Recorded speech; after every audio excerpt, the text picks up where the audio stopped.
அன்பு நேயர்களுக்கு இனிய வணக்கம். மீனம் ராசிக்கார நேயர்களுக்கு நம்ம இன்னைக்கு வீடியோ பதிவுக்கு முழுமையா போறதுக்கு முன்னாடி முருகரை மனதார வணங்கிட்டு வீடியோ பதிவுக்குள்ள போகலாங்க.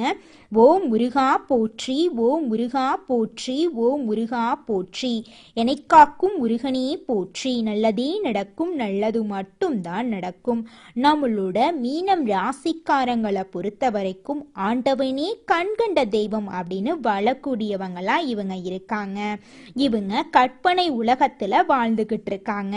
இவங்களை பொறுத்த வரைக்கும் நான் மட்டும் நல்லா இருக்கணும் அப்படிங்கிற சுயநலமெல்லாம் கிடையாதுங்க. தன்னை சுத்தி இருக்கக்கூடிய எல்லாருமே நல்லா இருக்கணும் அப்படிங்கிற பொதுநல குணத்தோட இவங்க வாழ்ந்துகிட்டு இருக்காங்க. தன்னுடைய வாழ்க்கையில எவ்வளவு பிரச்சனை வந்தாலும் அதை பத்தி துளி கூட இவங்க கவலைப்பட மாட்டாங்க.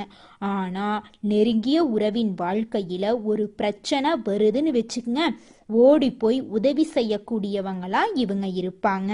இவ்வளவு அற்புதமான நற்குணங்களை கொண்ட மீனம் ராசிக்கார அன்பு உள்ளங்களே, எல்லாரும் நலமாயிருக்கீங்களா? ஏமா நீங்கள் வேற காமெடி பண்ணுறீங்க? எங்கள் வாழ்க்கையில் இருக்கக்கூடிய பிரச்சனைகளை தாங்கிக்கிட்டு இந்த உலகத்தில் வாழ்கிறதே பெரிய விஷயம். நாங்கள் எப்படி சந்தோஷமாக நிம்மதியாக வாழ முடியும் அப்படின்னு உங்கள் மனசில் நினைக்கிறது புரியுதுங்க மீனம் ராசிக்காரர்களே. இந்த மாதம் ஏற்படக்கூடிய குருபெயர்ச்சிக்கு பிறகு இருள் நிறைந்த உங்கள் வாழ்க்கையில் பிரகாசம் வரப்போகுது. உங்கள் வாழ்க்கையில் இனி வரக்கூடிய காலங்களில் தடை தாமதம் அப்படிங்கிற பேச்சுக்கு துளி கூட இடம் கிடையாதுங்க. உங்களுடைய எண்ணம் போல உங்கள் வாழ்க்கையில் நல்லது மட்டும்தாங்க நடக்கும். கெட்டதுங்கிற பேச்சுக்கு துளி கூட இடம் கிடையாதுங்க. திருமணம் ஆகாதவர்களுக்கு திருமண தடை நீங்கி திருமணம் நடக்கும். குழந்தை பாக்கியம் இல்லாதவர்களுக்கு குழந்தை பாக்கியம் கிடைக்கும்.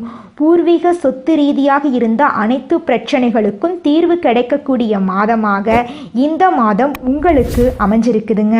உங்களுடைய ஆசைகள் கனவுகள் எல்லாமே இந்த குருபெயர்ச்சியின் மூலமாக நிறைவேறப் போகுதுங்க. மீனம் ராசிக்காரர்களே, உங்களுக்கு இந்த 2026ஆம் ஆண்டு ஒரு பெரிய திருப்பு முனையாக அமைய போகுதுங்க. இந்த வருடத்துல நான் மாறுறேன் அப்படின்னு நீங்க உறுதிமொழி எடுக்க வேண்டாம். ஒவ்வொரு மாசமும் என்ன செய்ய போறீங்க அப்படின்னு திட்டமிடுங்க. மாறுகிறேன் அப்படின்னு கனவு காணாதீங்க, அது பின்வாங்க வழிவகுக்குங்க. இந்த வருஷத்துல ஆரம்பத்துல எந்த முடிவும் எடுக்க வேண்டாம். மீனம் ராசிக்காரர்களே, யாரையும் நிரந்தர எதிரியாகவோ நண்பராகவோ நினைக்காதீங்க. தேவைப்படும் போது மற்றவர்களை பயன்படுத்தி கொள்ளுங்க. தர்மம் பார்க்காம காரியங்களை சாதிக்க ஸ்கெட்ச் போடுங்க. திறமை உள்ளவர்களை பயன்படுத்தி அவர்களுக்கு சன்மானம் கொடுங்க. ஆசை வார்த்தை காட்டி ஏமாந்துராதீங்க, ஏமாத்தவும் வேண்டாங்க. மீனம் ராசிக்காரங்க மனசு அடகு வைத்து வாழ்றாங்க. பிடிக்காத விஷயங்களை பிடித்த மாதிரி காட்டிக்கொள்றாங்க. உங்களின் முன்னேற்றத்திற்காக உங்களை தவறாக பயன்படுத்துபவர்களை தெரிந்து கொள்ளுங்க. இந்த வருஷத்துல அந்த கொடுமைகளிலிருந்து வெளியே வாங்க.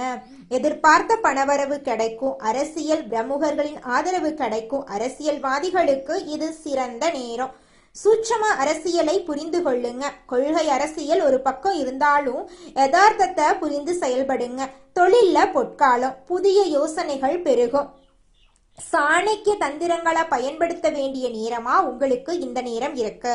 நல்லவர்கள் சந்திப்பு கிடைக்கும். பூமி லாபம் கிடைக்கும். உறவுகளிடம் கருத்து வேறுபாடுகள் உண்டாகும். ஆனா எல்லா பிரச்சனையும் சரியாயிருங்க. Court case சாதகமாகும். புதிய பதவிகள் கிடைக்கும். புதிய யோகங்கள் உண்டாகும்.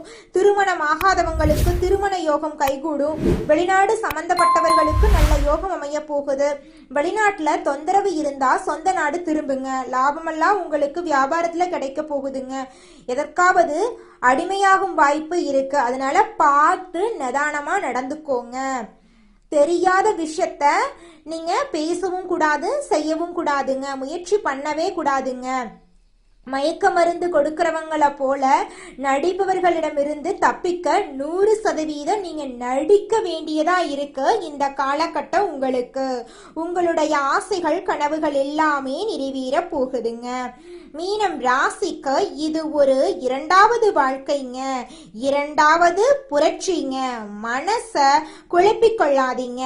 ஜாதகத்தை நம்பாம இருந்தாலோ இப்போது நம்பக்கூடிய நேரம் வரும். கடவுளை நம்பவில்லை அப்படின்னாலும் நம்பக்கூடிய நேரம் வரும். 2026 ஒவ்வொரு மாதமும் நல்ல மாற்றங்களோடு வாழ்க்கை அமைய போகுதுங்க. உங்களுடைய எண்ணங்களும் செயல்களும் நீங்க நினைச்ச மாதிரியே வெற்றியில போய் முடிய போகுதுங்க. உங்களுடைய வாழ்க்கையில இது நாள் வரைக்கும் இருந்த அனைத்து துன்பங்களும் காணாம போக போகுதுங்க.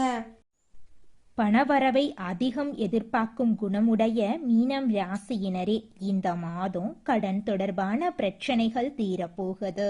பல வகையான யோகங்கள் உங்களுக்கு ஏற்பட போகுது. உடல் நோய்கள் நீங்கி ஆரோக்கியம் உண்டாக போகுது. மனக்குழப்பம் நீங்க போகுது. ஆனா பிறர்கிட்ட பழகும் போது நிதானம் தேவைங்க. குடும்பத்தில் உள்ளவர்களால் வருமானம் கிடைக்கலாம். கணவன் மனைவிக்கிடையே மனம் விட்டு பேசி எடுக்கும் முடிவுகள் குடும்ப முன்னேற்றம் அடைய உதவும். பிள்ளைகளின் நலன்ல அக்கறை காட்டுவீங்க. திருமணம் தொடர்பான பேச்சுவார்த்தை சாதகமா முடியும். தொழில் வியாபார போட்டிகள் நீங்கும். லாபம் அதிகரிக்கும். உங்களது வியாபாரத்துக்கு பக்கபலமாக ஒருவரது உதவி உங்களுக்கு கிடைக்கும். முக்கிய பொறுப்புகளில் இருப்பவர்களின் ஆதரவு கிடைக்கும். உத்தியோகத்தில் இருப்பவர்கள் அலுவலக வேலையாக முக்கிய நபர்களை சந்திக்க வேண்டியிருக்கும். கொடுத்த கடனை திருப்பி வாங்க முயல்வீங்க. பெண்களுக்கு திடீர் கோபம் உண்டாகலாம். நிதானமாக இருக்கிறது நல்லதுங்க. உங்களுடைய புத்திசாலித்தனத்தால எதையுமே நீங்க சமாளிக்க போறீங்க. கலைத்துறையினர்களுக்கு புதிய வாய்ப்புகள் தேடி வந்து கதவை தட்டும். உங்களை வேண்டாம் என புறக்கணித்தவர்களுக்கு வாய்ப்புகளை வாரி வழங்குவீங்க. நீங்கள் நடித்த படங்களும் வசூலில் முதலிடம் பிடிக்கும். போட்டி பொறாமைகள் விலகும். தடைபட்ட பண வரவுகள் உங்களை தேடி வரும். வெளியூர் வெளிநாடுகளுக்கு செல்லும் வாய்ப்புகள் உண்டாகும். அரசியல்வாதிகளின் பெயர் புகழுக்கு களங்கங்கள் உண்டாகும். உடன் இருப்பவர்களே வீண் பிரச்சனைகளை ஏற்படுத்துவாங்க. எதை கண்டும் நீங்க பயப்படக்கூடாதுங்க. பேச்சுல நிதானத்தை கடைபிடிக்கிறது நல்லதுங்க.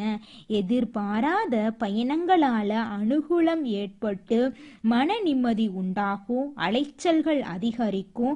மாணவர்களுக்கு கல்வியில முன்னேற்றம் ஏற்படும். உங்களுடைய குடும்பத்துல இது நாள் வரைக்கும் இருந்த அனைத்து பிரச்சனைகளுக்கும் தீர்வு கிடைக்க போகுது. உங்களை வேண்டான்னு உதறி தள்ளிட்டு போன சொந்த பந்தங்கள் எல்லோருமே இனி வரக்கூடிய காலங்கள்ல உங்களை தேடி வர போறாங்க. உங்களுடைய ஆசைகள் கனவுகள் எல்லாமே நிறைவேற போகுதுங்க. அடுத்ததாக நம்முடைய மீனம் ராசியில் இருக்கக்கூடிய ஒவ்வொரு நட்சத்திரக்காரர்களுக்கும் இந்த மாதம் எப்படி அமைஞ்சிருக்குது அப்படின்னு பார்க்கலாங்க. நம்மளோட மீனம் ராசியில் இருக்கக்கூடிய முதலாவது நட்சத்திரம் பூரட்டாதி 4ஆம் பாதம். உங்களுக்கு இந்த மாதம் எப்படி அமைஞ்சிருக்குதுன்னு பார்க்கலாங்க. இந்த மாதம் சிலருக்கு புதிய பதவி, கூடுதல் பொறுப்புகள் கிடைக்கலாம். கடுமையாக உழைக்க வேண்டியிருக்கும். அலுவலகத்தில் அடுத்தவர்களால் திடீர் பிரச்சனை தலை தூக்கலாம். அதை கண்டு நீங்க அச்சப்படக்கூடாது. உங்களது கருத்துக்கு மாற்று கருத்து உண்டாகலாம். குடும்பத்தில் இருப்பவர்களின் செயல்கள் உங்கள் கோபத்தை தூண்டலாம். மிகவும் கவனமாக பேசுவதும் வாக்குவாதத்தை தவிர்ப்பதும் நன்மை தருங்க உங்க வாழ்க்கைக்கு. உங்க குடும்பத்துல சுபகாரியங்கள் இந்த மாதம் அடுக்கடுக்காக நடக்க போகுதுங்க. அடுத்ததாக நம்முடைய மீனம் ராசியில் இருக்கக்கூடிய நட்சத்திரம் உத்திரட்டாதி. உங்களுக்கு இந்த மாதம் எப்படி அமைஞ்சிருக்குதுன்னு பார்க்கலாங்க. உத்திரட்டாதி நட்சத்திரக்காரர்களே, உங்களுக்கு இந்த மாதம் அருமையா இருக்க போகுதுங்க. இந்த மாதம் திறமையான பேச்சின் மூலம் சாதகமான பலன்கள் கிடைக்கும். காரிய தடைகள் நீங்கும். மனசுல இருந்த சோர்வு நீங்கி உற்சாகம் உண்டாகும். எதிர்பார்த்த தகவல் சாதகமாக வரும். கடன் விவகாரங்கள் கட்டுக்குள் இருக்கும். பெண்களுக்கு மற்றவர்கள் செயல்களால திடீர் கோபம் உண்டாகலாம். எதிர்பார்த்த உதவி கிடைக்கும். வீண் செலவை குறைப்பது நன்மை தரும். குடும்பத்துல சுபகாரியங்கள் அடுக்கடுக்காக நடக்க போகிறது. உங்களை வேண்டாம் என்று உதறி தள்ளிட்டு போன சொந்த பந்தங்கள் எல்லோருமே இனி வரக்கூடிய காலங்கள்ல உங்களை தேடி வரப்போறாங்க. அடுத்ததாக நம்முடைய மீனம் ராசியில் இருக்கக்கூடிய நட்சத்திரம் ரேவதி. உங்களுக்கு இந்த மாதம் எப்படி அமைஞ்சிருக்குதுன்னு பார்க்கலாங்க. உங்களுக்கு இந்த மாதம் அருமையான மாதமாக இருக்க போகுதுங்க. இந்த மாதம் புதிய ஆர்டர்களுக்கான முயற்சிகள் சாதகமான பலனை தரும். வீண் அலைச்சலை சந்திக்க வேண்டி இருக்கும். அரசியல்ல உள்ளவர்கள் கோபமாக பேசுவதை தவிர்ப்பது நல்லதுங்க. மேல் மட்டத்தில் உள்ளவர்களுடன் வாக்குவாதங்கள் ஏற்படலாம், கவனம் தேவை. வாடிக்கையாளர்களிடம் கோபமான வார்த்தைகளை பேசாம சாந்தமாக உரையாடுறது வியாபார விருத்திக்கு வழிவகை செய்யுங்க. உங்க வாழ்க்கையில இந்த மாதம் மேலும் நல்லதெல்லாம் நடக்க நீங்க செய்யக்கூடிய பரிகாரம் என்னன்னு பார்த்தீங்கன்னா, உங்க வீட்டுக்கு பக்கத்தில் இருக்கக்கூடிய முருகர் ஆலயத்துக்கு போயிட்டு முருகரை மனதார வணங்கிட்டு வாங்க. உங்க வாழ்க்கையில இருக்கக்கூடிய அனைத்து பிரச்சனைகளும் காணாம போயிருங்க. உங்களுடைய எண்ணம் போல உங்க வாழ்க்கையில நல்லது மட்டும்தாங்க நடக்கும். கெட்டது அப்படிங்கிற பேச்சுக்கு துளி கூட இடம் கிடையாதுங்க. உங்களுடைய சொந்த பந்தங்கள் எதையாவது சொல்லி உங்களை தேவையில்லாம சீண்டி டென்ஷன் ஆக்குவாங்க. நல்லத சொல்ல போய் கெட்ட பெயர் வாங்குவீங்க. அதனால கொஞ்சம் பார்த்து நிதானமா பொறுப்பா இருந்துக்கோங்க. ஒரு கட்டத்துக்கு மேல யாருக்குமே நல்லது சொல்லக்கூடாது அப்படிங்கிற மனநிலைக்கு நீங்க வந்துருவீங்க. அந்த அளவுக்கு உங்களுடைய உறவுகள் உங்களை மாத்திருவாங்க. நல்லதே நடக்கும், நல்லது மட்டும்தான் நடக்கும். நன்றி, வணக்கம்.